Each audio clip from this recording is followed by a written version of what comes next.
ژمن شننه ژمن شننه په مختلفو ټولنیزو، اقتصادي، کلتوري او روغتیايي ستونزو تاوده بحثونه او خبرې اترې. په ټولنه کې اساسي ستونزې او ننګونې څه دي او د حل لپاره یې له کومو لارو چارو استفاده کیدلی شي. په یادو مسایلو به په ژمن شننه کې د دولتي ادارو مسؤلینو، د چارو کارپوهانو، قومي مشرانو، دیني علماء کرامو او مدني فعالانو له لوري شننې او بحثونه ترسره شي.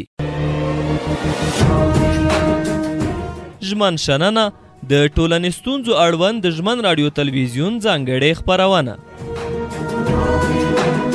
ژمن شننه. په افغاني ټولنه، خاصتا پښتني ټولنه کې زیاتره مېرمنې بېسواده او یا د زده کړو کچه تر ټولو ټیټه ده. د یو شمېر کلتوري محدودیتونو له امله ډېری ښځې له زده کړو چې اسلام هم ورته اجازه ورکړې محرومې دي، چې دغه چارې په کورنیو کې د ماشوم په ښه روزنه هم تاثیر کړی دی. د مور او پلار غېږ د ماشوم د روزنې لومړی ښوونځی دی. له 3 بیا تر 5 کلونو په عمر د ماشوم فکري کڅوړه تر بل هر وخت خالي وي. څه چې له خپل پلار او مور څخه اوري او یا یې ویني هغه له ځان سره خوندي کوي، چې له همدې ځایه د مثبت او یا منفي وروزل شي. ماشوم باید څنګه وروزل شي؟ د ماشوم په روزنه کې لوستې مېرمنې څومره رول لرلی شي؟ دا او دته ورته پوښتنه به مو نن ژمن خپرونه ځواب کړي. د ژمن راډیو درنه اورېدونکو، زموږ سره د ننني بحث مېلمانه ټولنیز فعال، نقیب سیال او ترڅنګ یې د شاه زید پوهنتون د حقوقو او سیاسي علومو استاد خیرالله حیران دي. تاسو دواړو ته په خپرونه کې هرکلی وایم. ډېره زیاته مننه درمان صاحب. خوشحاله اوسئ. حیران صاحب، موضوع مو په د ماشوم روزنه د لوستو مېرمنو له طرفه یا د ماشوم په روزنه کې د لوستو مېرمنو رول څومره مهم ده، دته ځانګړې شوې ده. لومړی پوښتنه تاسو ته راجع کېږي، د ماشوم په روزنه کې یوه لوستې مېرمن څومره ګټوره تمامېدای شي؟ ډېره زیاته مننه درمان صاحب، تاسو ته، قدرمن سیال صاحب ته، د ژمن راډیو ټولو قدرمنو اورېدونکو ته نیکې هیلې، سلامونه او ښې پیرزویانې وړاندې کوم. امید لرو چې ټول خواږه اورېدونکي به روغ جوړ او صحتمند واوسېږي. بعدا یوه یادوري لازمه ګڼم چې زه فعلا دعوت پوهنتون د حقوقو سیاسي علومو پوهنځی استاد یم، چې اشتباه رامنځته شوې نه وي.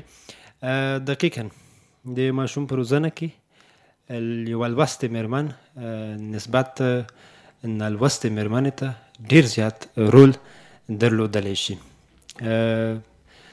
زموږ د ټولنې د اساسي رغښت او بنیادي رغښت او جوړېدا کلي په همدې کې ده چې مور د ماشوم لپاره وروزو، تر څو بیا ماشوم په سمه توګه مور وروزلی شي. څونه بدبختۍ هم چې په ټولنه کې موجودې دي، د دې ډېرو بدبختیو تر شا یو اساسي علت د مور نالوستی پاتې کېدل دي. ځکه څونه چې د ماشوم په روزنه کې یوه لوستې مور رول ادا کولی شي، نالوستې مور یې بلکل هغه شانتې لکه څونه چې لازمه ده نشي ادا کولی. یوه لوستې مور ماشوم ته د ژوند اساسي آداب او مسایل په ډېره ښه ژبه، په ښه توګه ورښودی شي. ځکه موږ او تاسو پوهیږو چې د ماشوم لپاره د زده کړو لومړنی مکتب، مدرسه، معلم هغه مور ده، د مور غېږه ده. نو که چیرې ماشوم د مور له غېږې په سمه توګه وپالل شي، د مور له غېږې په سمه توګه وروزل شي، په ښکاره توګه به موږ او تاسې وګورو چې دا ماشوم به په راتلونکي کې د ټولنې د اوږو بار بلکل جوړ نه شي، بلکې د ټولنې د سمون رغښت او سالارۍ تر مرتبو به رسېږي. که دا چاره په عیني توګه موږ او تاسې په ټولنه کې وګورو یا درمان صاحب عملا یو مثال او بېلګه ورکړو، هغه کورنۍ، هغه میندې چې لوستې دي، د هغې ماشومان اولادونه، او هغه میندې چې نالوستې دي، د هغې ماشومان او اولادونه که چیرې سره پرتله کاندو، نو موږ او تاسې به وګورو چې د لوستو میندو د اولادونو په تربیه او روزنه واضحه د نالوستو میندو د اولادونو له تربیې او ټولنیز چلند سره به توپیر ولري. یا داسې کورنۍ به بېلګه ورکړو، موږ او تاسې ډېرې داسې کورنۍ لرو یوه کورنۍ زه بیلګه راوړلی شم چې په هغې کې د هغې کورنۍ ټول نارینه لوستي دي مګر ښځینه طبقه یې نالوستې ده. د هغې د ماشوم روزنه او تربیه په کلي، دکان، بهر باندې، مکتب، هر ځای کې واضح او ښکاره ده نسبت هغه کورنۍ ته چې ټول نارینه د نالوستي واوسېږي. ولې که یوه مور یوه ښځه پکې لوستې وي د هغې ماشومانو ټولنیز چلند، برخورد، ذهني مسایل ټول به له هغه بلې کورنۍ سره په ښکاره توګه توپیر ولري.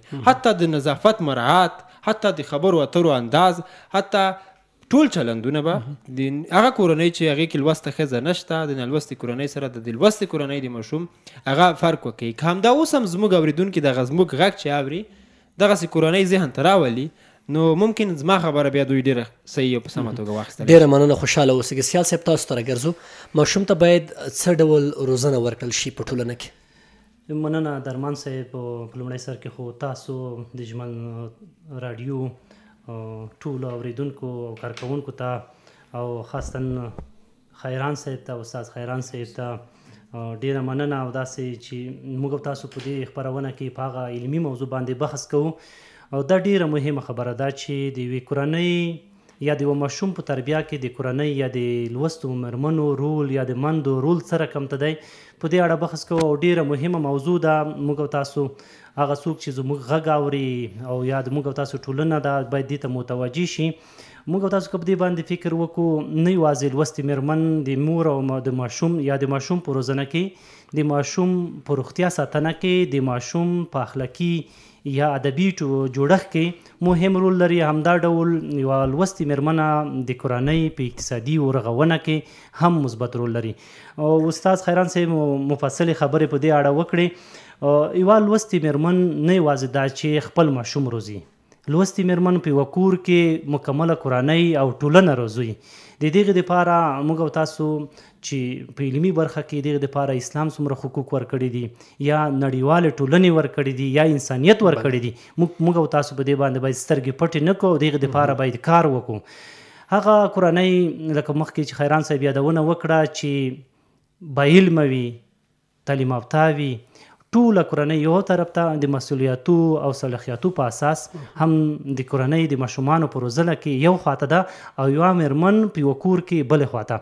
ځکه موږ او تاسو نارینه اکثره په پښتني ټولنه کې زیات کارونه لرو، خو بهر د کور نه کارونه کوو، اما د کورنۍ د روزنو دپاره وخت نه ورکوو او نه ورته لرو او نه کولی شو په ډول چې لکه څه ډول چې مور کولی شي خپل ماشوم وروزي، نارینه یې نشي روزلی. که چیرې مور باسواده وي، تعلیم یافته وي، په علمي لحاظ، په اخلاقي لحاظ، په هر لیول دوی روزل شوي وي، نو کولی شي چې کورنۍ وروزي. یو ښه مثال هم دغه ده چې کله ماشوم په لومړی سر کې دنیا ته راځي، لومړی د یو محیط سره چې د همدغه فزیکي محیط سره مخامخ کیږي او د دې مخامخ کېدو په اساس دوی خپل سترګې پرانیزي. لومړی سترګې دوی په مور باندې لګیږي چې د هغې مور د وجود څخه دوی ته تعزیه کیږي او د هغې په اساس د ټولنې سره مینه پیدا کوي او مینه زده کوي او د ټولنې د جګو او ټیټو او د ناخوالو سره د بلدیت لومړنی ځای هم دغه ده. لکه څه ډول چې خیران صاحب یادونه وکړه چې د یوې کورنۍ د ماشومانو په سالمه روزنه کې لومړی رول د مور دی. موږ او تاسو وینو په ټولنه کې اکثره ماشومان اوس موږ او تاسو چې وګورو دکان ته ځي، سړک ته وځي، بهر ګرځي، اکثره خلک د ماشومان چې دي په دروغو باندې عادت کیږي چې دا یو بد کلتور دی. ماشوم د دروغو په اساس د ټولنې ټولې بدبختۍ په ځان مني. ځکه که دی غلطي وکړي په ټولنه کې راځي هلته دروغ وایي، د دروغو په اساس د دوی جرم پټېږي او په کورنۍ کې دوی ته داسې یادونه څوک نشي کولی. که چیرې یوه مېرمن یا مور تعلیم یافته وي نو دوی خپل ماشوم ته دروغ نه ورزده کوي، دوکه نه ورزده کوي چې دغه د یوه ماشوم په بیا رغونه کې یا پرمختګ کې یا د ټولنې د اوږو د بار د ساتلو نه یوه مهمه انداز دی باید د دروغو نه بچ شي او مینه ورکړل شي او د محیط سره په سالم ډول عادت شي. ډېره مننه سیال صاحب. ماشوم د څه ډول روزنې حق لري؟ درمان صاحب محترم، ماشوم لکه څه ډول چې موږ او تاسو وایو چې یو ماشوم یا په ټولنه کې هر فرد د تعلیم حق لري، د پرمختګ حق لري، د اقتصادي ودې حق لري، د ښې تغذیې حق لري. په همدې ډول چې څه ډول اسلام دوی ته حقوق ورکړي، څه ډول چې بشریت دوی ته حقوق ورکړي دي په دې ډول باید وروزل شي. خو متاسفانه چې په افغانستان کې اقتصادي وضعیت دا 40 کاله ناخوالې موږ ماشومان شاکه کارونو ته مجبور کړي دي. موږ ماشومان د خپل زده کړې په اساس یا د خپل ودې او د فکري رغونې په ځای موږ شاکه کارونو ته مجبور کړي دي. او یا زموږ او تاسو کورنۍ اقتصادي وضعیت دې ته موږ او تاسو مجبور کړي چې خپل ماشومانو ته بېغوري وکړو. خو د ماشومانو د نن ورځې بېغوري د سبا ورځې د ماشومانو د مسؤلیت نه رفع کول او د ټولنې بار کې سبب ګرځېدل دا د ماشومانو او وروستۍ پیټی ده چې په ټولنه باندې پاتې کېږي. نو مهم هم دغه ده چې ماشومانو دپاره که په هر ډول کېږي که په هر ډول مجبورۍ کېږي باید سالم وروزل شي، صحتمند وروزل شي، یو مثبت فکر دپاره یو مثبت فکر لاره ورته وښودلی شي تر څو وکولی شي چې په محیط کې د خپلو ګاونډیانو سره او د خپلې سیمې سره د سیمو د هېوادو د سیالۍ انځور دوی ته ورکړل شي، یو مفکوره باید ورکړل شي تر څو سالم وروزل شي او په د ټولنې پرمختګ کې مثبت رول ولوبوي. سیال صاحب وړاندې حیران صاحب یادونه کړې وه چې لومړی ښوونځی د مور غېږ ده، بیا ولې په ټولنه کې ماشومان هغه ډول چې په کار د نه روزل کېږي؟ بدبختانه به ووایم چې موږ او تاسو که د پښتنو تاریخ مطالعه کړو د کیس چې د رسول الله صلی الله علیه وسلم ته په لومړی د اسلام په ظهور وخت کې مدینې منورې ته تللی او دوی د اسلام په دین مشرف شوي هغه پښتني کلتور چې د رسول الله صلی الله علیه وسلم د دوی نه پوښتنې کوي او د دوی د هغې ځوابونه وایي. کاشکې چې موږ افغاني ټولنه یا موږ پښتانه په هر ډول پاتې شوي وای. ځکه موږ او تاسو په تاریخ کې وګوره د پښتنو په تاریخ کې څه ډول چې نارینه‌و د یوې کورنۍ د پرمختګ دپاره رول لوبولی دی، همدا ډول د موږ ماندې زموږ زنانهو یا د موږ ښځینه طبقې هم رول لوبولی دی.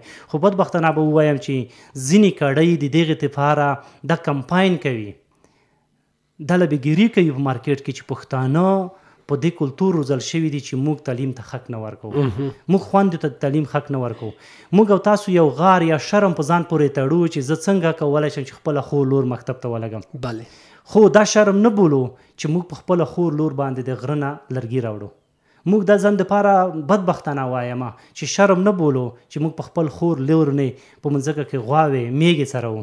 دا ځان دپاره شرم نه بولو چې موږ په هغه باندې د حیواناتو د کثافاتو نه په استفادې موږ دپاره د کورنۍ اقتصاد جوړوي. بدبختانه به ووایم چې موږ دا ټولنه هغه شرایطو ته چې د دوی د کورنۍ د ګټو دپاره ده هېڅ ستونزه نه لري، اما هغه چې د ټولنې د پرمختګ دپاره ده یا د خویندې د لوڼو یا د کورنۍ چې نیمه برخه ده هغې د پرمختګ سبب کیږي، هغه موږ دپاره غار او شرم معلومیږي. دا په موږ باندې یوه تپلې شوې پروژه ده چې پښتنې خویندې باید تعلیم ونه کړي. ولې که موږ او تاسو تعلیم وکړو کورنۍ مې د نورو سره سیاله کېږي. همدا ډول که موږ او تاسو خویندې او ماندې تعلیم وکړي موږ د کورنۍ ډېر مشکلات او بوج د نارینه‌و نه الګ کېږي. موږ خپلو سیاسي بیا رغونو د هېواد د اقتصاد د پیاوړتیا دپاره آماده کېږو. نو په دې اساس څوک نه غواړي چې موږ په دې ډول وروزله شو. نو همدا دا ستونزې دي چې موږ په تاسو باندې تپلې شوي دي او په موږ تاسو دپاره ستونزې پیدا کړي دي او زموږ او تاسو د پرمختګ مخه یې ډب کړې ده. ډېره مننه، خوشحاله اوسئ سیال صاحب. راځو حیران صاحب ته، لوستې مېرمن د کورنۍ نظام په جوړولو کې څومره مهم رول لوبولی شي؟ ډېره زیاته مننه درمان صاحب. لکه څه ډول چې مخکې سیال صاحب هم دې موضوع ته یوه اندازه اشاره وکوله، یوه لوستې مېرمن کورنۍ نظام ډېر ښه تنظیمولی شي. لوستې مېرمن نسبت نالوستې مېرمنې ته په خبره ډېره ښه پوهېږي. لوستې مېرمن په دې پوهېږي چې له یو چا سره د ستونزو پر وخت کې که له ما نه غلطي او تېروتنه وشوه که یا له نورو څخه غلطي او تېروتنه وکېده د هغې لپاره د حل لاره څنګه راولټوم. له یو چا سره د خبرو د کولو په انداز پوهېږي. لوستې مېرمن ټولنیز نزاکتونه تر ټولو په ښه او عالي توګه پېژني. لوستې مېرمن که په خپله کور کې د پلار، مور، ورونو، خویندو حقونه هغوی ته درناوي مسایل په ډېره ښه توګه درک کولی شي. لوستې مېرمن که واده شوله د خسر کور ته لاړله هغه په دې بیا ډېره ښه پوهېږي چې د هغې دوهمي مور او پلار که ووایم خواښ یو خسر جوړېږي. د خاوند حقونه پېژني، د هغې کورنۍ د هغه نورو اعضاو سره د چلند په مسایلو باندې پوه او آګاه وي.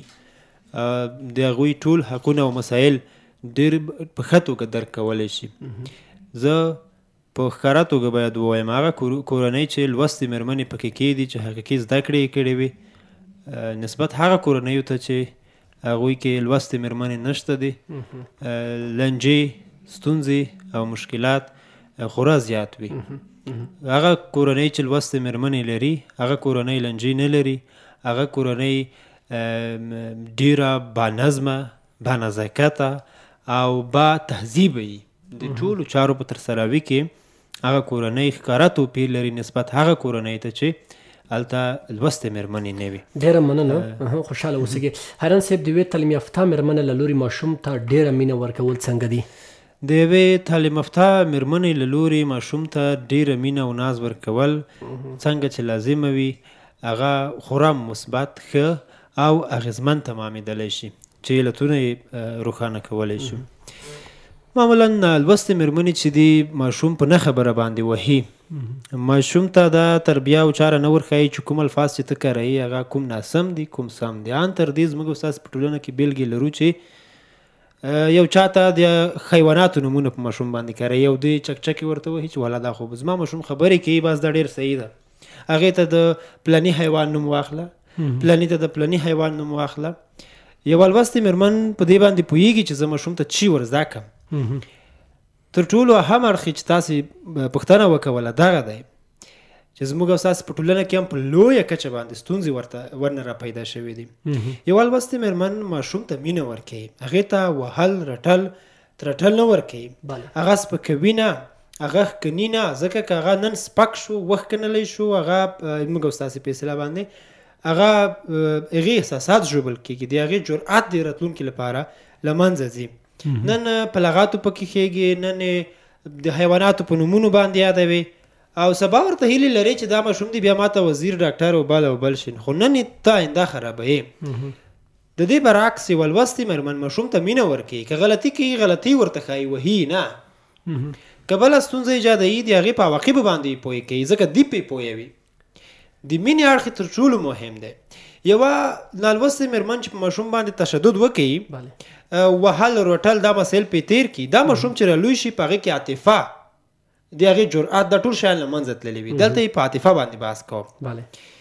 که لوستې مېرمن ماشوم ته مینه ورکړي نو عاطفه پکې را ژوندی کېږي چې کله ماشوم د عاطفې او مینې په بنیاد باندې وروزل شو په راتلونکي کې مړی نه کوي په راتلونکي کې غلا نه کوي په راتلونکي کې بل ناوړه کار نه کوي ورور ته پلار ته بل ته بد الفاظ نه کوي لاس نه وراچوي لنجې نه کوي ډېر وبښئ ځکه دغه ماشوم په عاطفه باندې روزل شوی وي دغه ماشوم احساسات پیژني احساسات لري او مسایل درک کولی شي همداسې روزل شوی وي مګر هغه ماشوم چې تشدد باندې وروزل شي د هغه زړه له اوله تیږه هغه په راتلونکي کې په ټولنه کې غلا کولی شي هغه په راتلونکي کې په ټولنه کې قتل کولی شي هغه په فعلي شرایطو کې د بل ماشوم سره لاس پښه اچوي هغه فعلي جنګونه کوي راتلونکي کې هم بالاخره دا ماشوم راځي لویږي او باجي بیا بیرته په ټولنه باندې ورلویږي ځکه جګړې کوي په وژنه نه دی تړلی بله کوي عاطفه نه لري. که موږ مور لوستې کړو مور ماشوم ته مینه ورزده کړي په مینه یې وروزي په عاطفي لحاظ باندې یې وروزي ماشوم عاطفي رالویږي بالاخره په ټولنه کې غلا له منځه ځي قتل له منځه ځي او ډېرې ناخوالې ورسره حل کېږي. ډېره مننه کور ودان د ژمن راډیو درنه اورېدونکو زموږ خپرونه ژمن شننه ده چې د یونسکو په همکارۍ وړاندې کېږي لنډه دمه ده له هغې وروسته بیا هم زموږ سره پاتې شئ. ژمن شننه په مختلفو ټولنیزو اقتصادي کلتوري او روغتیايي ستونزو تاوده بحثونه او خبرې اترې په ټولنه کې اساسي ستونزې او ننګونې څه دي او د حل لپاره یې له کومو لارو چارو استفاده کیدلی شي. په یادو مسایلو به په ژمن شننه کې د دولتي ادارو مسؤلینو د چارو کارپوهانو قومي مشرانو دیني علماء کرامو او مدني فعالانو له لوري شننې او بحثونه ترسره شي. ژمن شننه د ټولنې ستونزو اړوند د ژمن راډیو تلویزیون ځانګړې خپرونه. ژمن شننه د ژمن راډیو د ژمن شننې درنو اورېدونکو بیا هم ستړي مه شئ.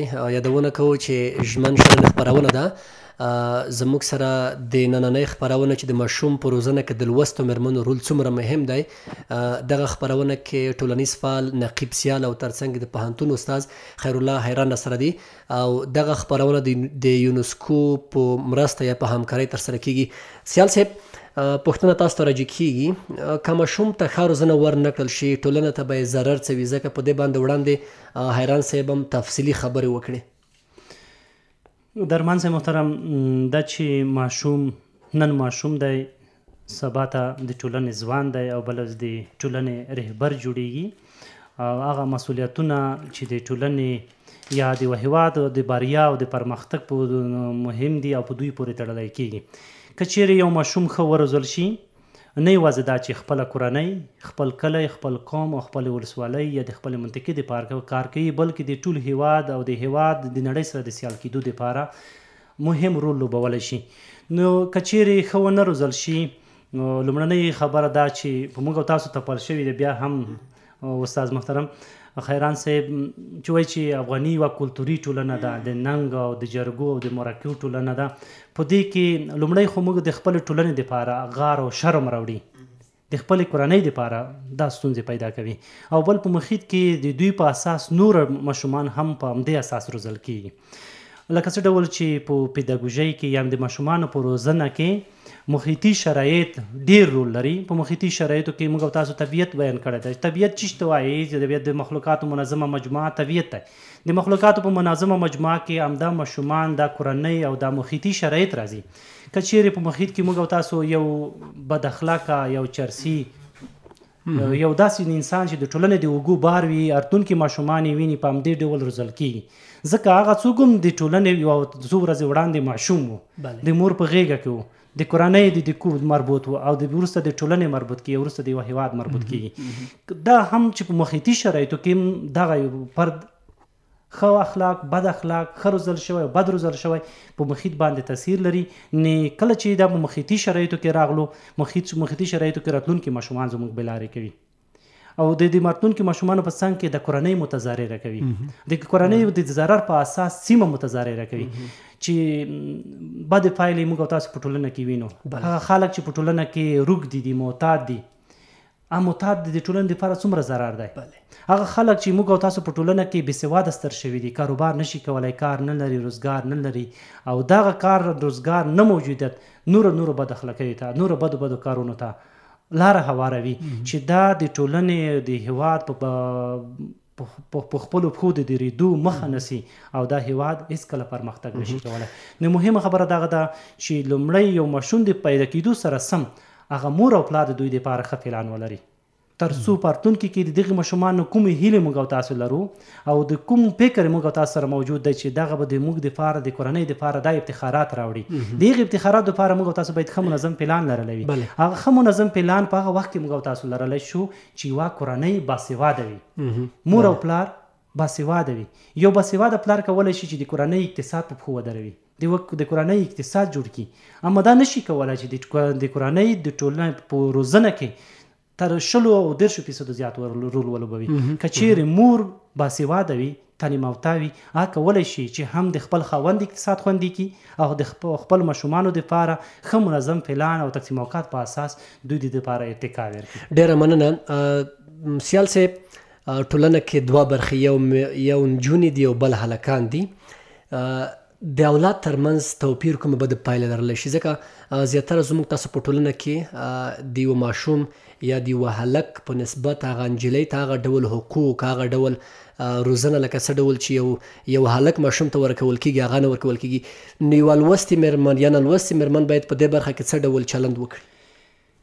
دا چې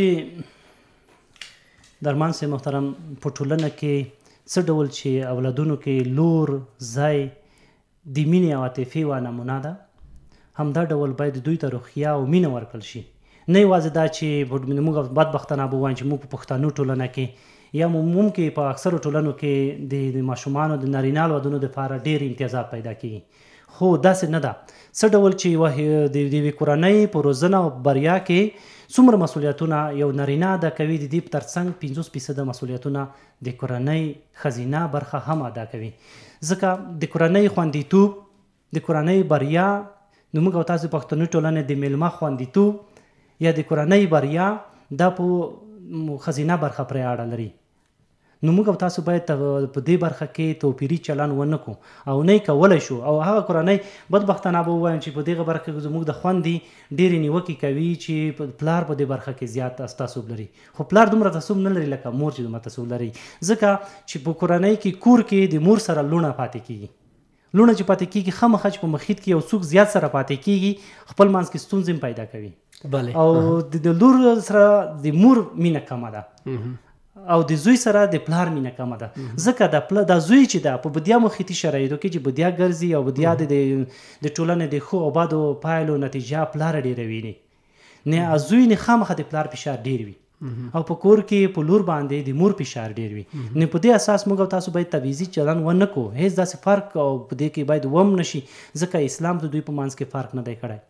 څه ډول چې موږ او تاسو همدا دنیا هغه دنیا د نر دپاره ده، همداسې د ماشومو د زنانه او د ښځو دپاره هم ده.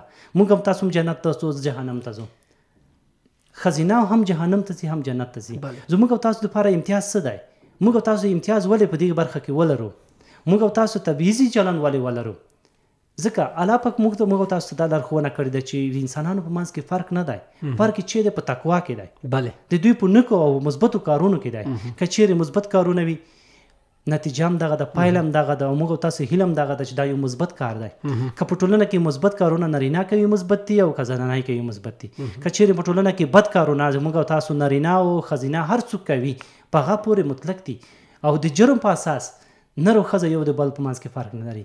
د جرم په اساس هم دوی په خپله په جرمي ستونزو کې چې کله ښکېل کېږي د دوی لپاره معافیت نشته. چې نشته نو موږ او تاسو لپاره لازم هم نه ده چې یو څوک په کورنۍ کې د نر او د ښځې ترمنځ فرق وکړي. ډېره مننه کور ودان استاد احیران. د ماشوم په روزنه او پالنه کې مسؤلیت مور یا که پلار ته ډېر متوجه کېږي، ځکه په دا باندې اوسیال صاحب هم ډېر بحث وکړ چې 50% کنې د یو مور ده. خو ستاسو له نظره ډېر مسؤلیت د چا دی؟ مننه درمان صاحب. د ماشوم په روزنه کې مور او پلار دواړه په مساویانه توګه مسؤلیت لري، او یاوې هم له روزنې څخه فیصله ځان نشي خلاصولی. خو لکه مخکې هم بحث پرې وشو، دلته مور له ماشوم سره زیاته پاتې کېږي، ځکه موږ دا خبره هم کوو چې دا د مور غېږه لومړنی د ماشوم لپاره روزن ځای دی. نو مور زیاته له ماشوم سره پاتې کېږي. طبیعي ده چې د روزنې تر ډېره بریده مسؤلیت هم د مور پر اوږو باندې ور اوړي. دلته اساسي بحث دا دی چې د ماشوم ابتدایي روزنه د ماشوم په ټوله آینده باندې تاثیرګذاره تمامېدلی شي. ځکه ابتداءً لکه موږ او تاسو چې په ټولنه کې مثال او یو متل لرو، البته کوږ بار تر منزله نه رسېږي. که ماشوم په ابتدا کې په سمه توګه ونه روزل شو، ابتدایي روزنه یې سمه نه وه، نو په راتلونکي کې هم هغه په سمه توګه نشي روزل کېدلی.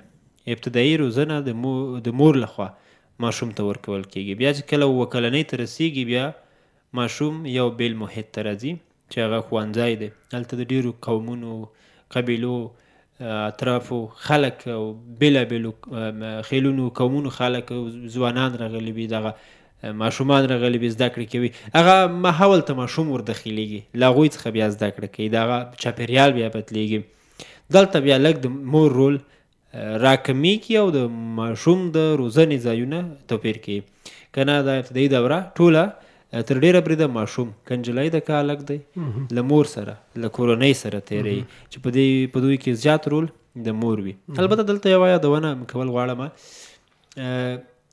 بهرنۍ ټولنې یا په خاص ډول غربي ټولنې دې چارو ته ډېرې سختې متوجه دي. دا زموږ خلک چې اوس هلته تللي دي غرب ته مثلا، هغوی ځینې مثالونه دلته وایي، که ممکن اوریدونکو تاسې هم اورېدلی وي، وایي چې که ماشوم دې ووهه په خپل کور کې، ماشوم به هم ستا وي، اولاد به هم ستا وي، که په کور کې ووهي پولیس در پسې راځي یا ماشوم در نه بیایي، یا ته متوجه کوي چې بیا یې باید ونه وهې، که 2 وارې دې ووهه که 3 وارې دې ووهه بیا داسې اصول دي چې تا ته هم تابندي کولی شي هم ماشوم درنه وړای شي یو هغه ته وړکتون ته دغسې ځایونو ته ماشوم درنه وړي هلته یې دوی بیا روزنه کوي.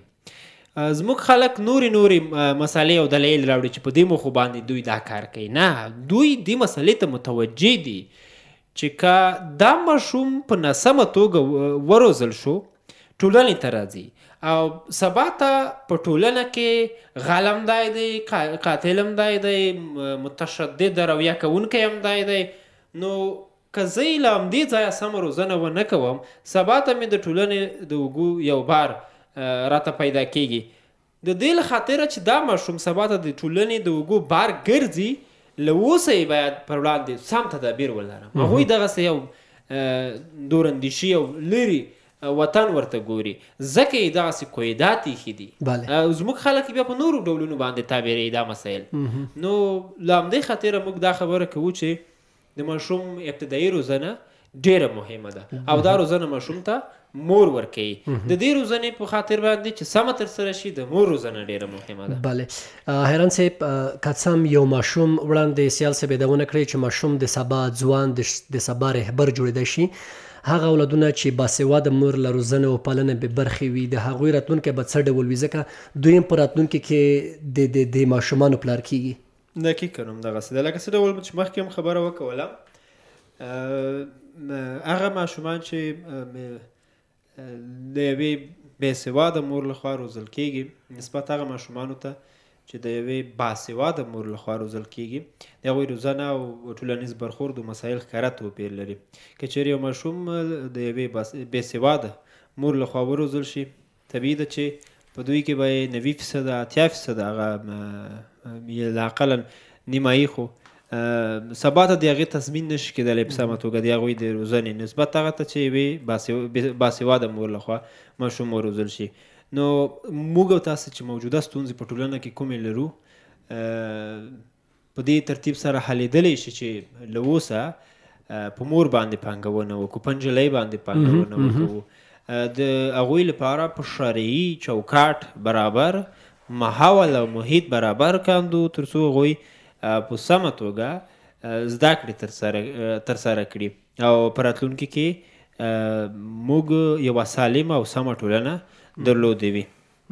ډېره مننه سیال صاحب، موږ تاسو د ماشوم په روزنه باندې تقریبا بحث روان کړی دی، خو دلته دغه د ماشوم روزنه یعنې څه ډول روزنه باید ورکړل شي؟ فقط هغه د هلته کوم حقوق چې لري حق لري یا د مور شیدې او یا هغه د مور لوري د دغه پالنه هغه مهمه ده که نور هغه ډول ځکه سبا د ټولنې ته راځي که دغه د روزنې برخه لږ پراخه شي څو اورېدونکي هم باخبره شوي وي؟ درمان صاحب دقیقاً دغه خبره چې دا موږ یوازې نه د ماشومانو روزنه نه چې د ده پر یا سبب ګرځي دا یوازې په نظر کې ونه نیول شي. موږ او تاسو د ټولنې او د ټولنه کې موجوده قشرونه که مشران دي که هغه ځوانان دي که هغه د محیط اړیکې دي که همکارۍ دي دا ټوله روحیه باید دوی ته ورکړل شي. موږ او تاسو په ښوونځیو کې د ماشومانو دپاره یا مثال لومړنۍ زده کړو په برخه کې دغه لارو چې څه ډول یو ماشوم د سړک په لاره په ښي او په ګس څنګ طرف باندې روان شي. موږ او تاسو په اسلامي ټولنه کې یا په افغاني ټولنه کې د ماشومانو دپاره دا ښیو چې که په سړک باندې فیرې کېږي په سړک باندې یو خوا او بلې خوا ته ته ځې ته لومړی باید دې خوا ته موټر وګورې یې خوا ته موټر وګورې او ته بیا په سړک باندې فیرې شي. دا په ښوونځیو کې لومړنۍ معلومات چې دوی ته باید ورکړل شي او په ښوونځیو کې دا معلومات ورکول کېږي لومړنۍ چې دا د پیداګوژۍ یوه برخه ده چې څه ډول یو ماشوم په سیم کې یا په خپل هغه ځای کې چې دا درس وایي څه ډول باید اسیم تنظیم کړي، څه ډول کاتار تنظیم کړي. موږ او تاسو لښتې درس الې ب ت 1 2 3 4 دا باید ورزده نه کړو. په لومړنۍ سیمپو کې یا په لومړنۍ برخه کې موږ د ماشومانو دپاره دا ورزده کړو چې څه ډول زه ښوونځي ته داخل شم، څه ډول زه کور ته داخل شم، څه ډول د کور څخه د بهر د وتو دپاره د مور او پلار نه اجازه واخلم، څه ډول کورنۍ ما اګاوي په دې باندې چې زه د کور نه تللی یم او زه ورک نه یم په ما د کورنۍ سرګردانه پاتې نشي. دا لومړني هغه معلومات چې ماشومانو ته باید ورکول کېږي او یو ماشوم ته دا ورزده کېږي چې ته د کور نه بهر وځې او په تا باندې مشر نفر راځي ته یې باید په څه وبیلې، کاکا یې وبیلې، دادا یې وبیلې، په نامه باندې وبیلې. نو دغه هغه شرایط دي چې د ماشوم په ټولنه کې د متقابل احترام وړ ګرځي. کله چې متقابل احترام په ټولنه کې موجود نه وي دا ټولنه موږ با کلتوره ټولنه نشو بللی. همڅه ډول موږ څنګه کولی شو چې په بهر کې یو شی ماشوم کور ته راوړي، پردی جوار راوړي، پردی میوه راوړي، موږ دې ماشوم ته څه ډول یادونه وکړو چې دا ما دغه پردی مڼه دې راوړې ده، پردی جوار دې راوړی دی. لکه استاد چې یادونه وکړه چې دا ماشوم باید تحقیر نشي، دا باید ملامت نشي، او دغه دپاره باید موږ دا په نظر کې ونیسو چې د پردی جوار د راوړی دی، د پردی جوار دا د اسلام نظر حرام دی، خو دوی په دې مسایلو باندې څه پوهېږي، دا د اسلام نظر حرام دی، ماشوم دی، او دغه دپاره دغه حقوق باید وښودلی شي چې دا د پلاني حق دی ته باید کور ته رانوړئ، تر څو دا ماشوم د دغه دپاره په غلا باندې عادت نشي، او دا د ماشوم د کور نه وځي بهر یو مشر ته په احترام کوي، کاکای بولي، ستړي ماشی ورسره کوي، دا د مور او پلار یا د کورنۍ مسؤلیت دی چې دا ور زده کړي. هغه ماشوم دپاره که چیرې یو ماشوم چټال او خیران د کور څخه بهر وځي او د محیط نور هم چټال کوي، راتلونکي ماشومان د نورو ماشومان د ټولنې ماشومان هغه باندې بد تاثیر لري. که چیرې یو صفا یو باکلتوره یو تربیه شوی ماشوم د کور څخه وځي او مقابله کورنۍ باندې تاثیر لري. دا محیطي شرایط او محیطي تاثیرات چې یو بل باندې موجود دي. نو ښه خبره دغه ده چې نه یوازې دا چې په کورنۍ کور کې ورته وګوتل شي، بدیا محیط هم د دوی په اساس تربیه کیږي. موږ او تاسو په ټولنه کې وینو، زه بدبختانه به ووایم دا چې نن بدبختانه بیا وایم چې په ټولنه کې اکثره لوستي ځوانان بیکاره دي، بله، او څومره تاثیرات په ټولنه باندې دي. هر څوک په دې فکر کې دي چې زه باید تعلیم ونه کړم، زه باید ښوونځي ته لاړ نشم، زه باید پوهنتون ته ولاړ نشم، ځکه نه ځمه چې نن احمد او محمود پلانکي پوهنتون ویلی دی، ماسټرای کړی ده، دوکتورای کړی ده، مسلکي دی، دی وزګار ګرځي. همدا ډول یو ماشوم په بل ماشوم باندې تاثیر لري. همدا ډول د محیط په ټولو ټولنه باندې که ډېره به کلتوره ټولنه وي هم وي چې یوه بې کلتوره ټولنې خلکو سره مخامخ کېږي، په ځان کې مدغم کوي. نو دغه دپاره چې یوه ښه کورنۍ، یوه ښه ټولنه، یو ښه هېواد هم رامنځته کړی وي، دغه دپاره مهم هم دغه ده چې موږ او تاسو د کورنۍ تر څنګ محیط په نظر کې ډېره مننه، خوشحاله اوسئ. استاد حیران، وروستۍ پوښتنه به له تاسو هم دغه وي چې هغه ماشومان چې په ټولنه کې شاکا کارونه کوي یا په ټولنه کې هغه ناوړه کارونه چې هغه د اسلام د ټولنې یا د شته ماحول خلاف وي، دغه ته د زمینه چا برابره کړې ده؟ د دې زیاته مننه درمان صاحب. عوامل بیخي زیات دي، زموږ هدف هم د دغه لوستې مېرمنو په برخه ده. دقیقاً همداسې ده. تر ډېره بریده پورې د ماشومانو د شاقه کارونو یا د دې ترڅنګ شاقه کار خو د کورنۍ لپاره د نفقې مسله چې مجبوریت پکې نغښتی، مګر دا اړخ یې که راونیسو درمان صاحب چې هغوی ناوړه کړنې ترسره کوي. مثلا یو ماشوم دی، تېره ورځ زه د یوې پېښې شاهد وم، یو ماشوم دی هلته یو مارکېټ خپله یې شاهدحال وم، یو ماشوم راځي له مارکېټ څخه بایسکل د باندې وباسي او هغه غلا کوي، یا یو ماشوم دی دکان ته ورځي موبایل اخلي غلا کوي، یا بل شی غلا کوي، مثلا یو بل ناوړه کار کوي، یا ګڼ ماشومان موږ تاسو لرو که تاسو همدا اوس هم عدلي ارګانونو څخه پوښتنه وکوئ یا په نورو ځایونو کې چې د ډېرو جرایمو مرتکب ګرځي زموږ ستاسو په ټولنه کې. د دې علت بیرته هماغه دی چې د هغوی روزنه له ابتدا نه په سمه توګه نه وي ترسره شوې، د داسې کړنو هغه عواقب دوی ته په سمه توګه باندې نه وي ورښودل شوي چې پایلې د داسې کړنو څه شي او مسایل څه کېږي.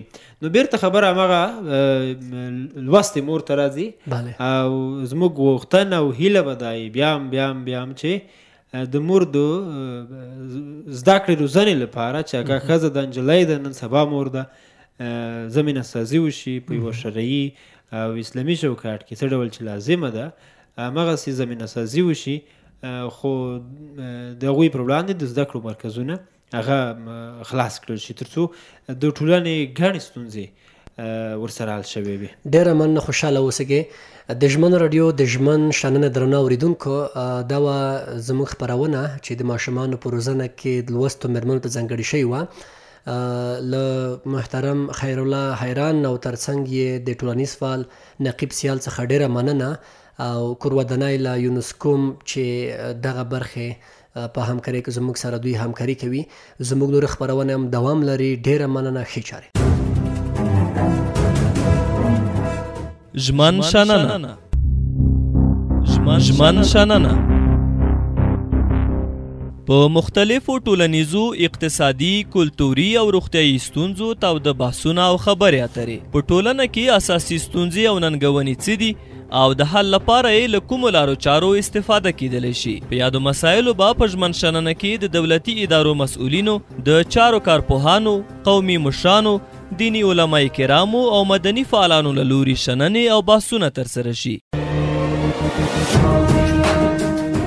ژمن شننه د ټولنې ستونزو اړوند د ژمن راډیو تلویزیون ځانګړې خپرونه. ژمن شننه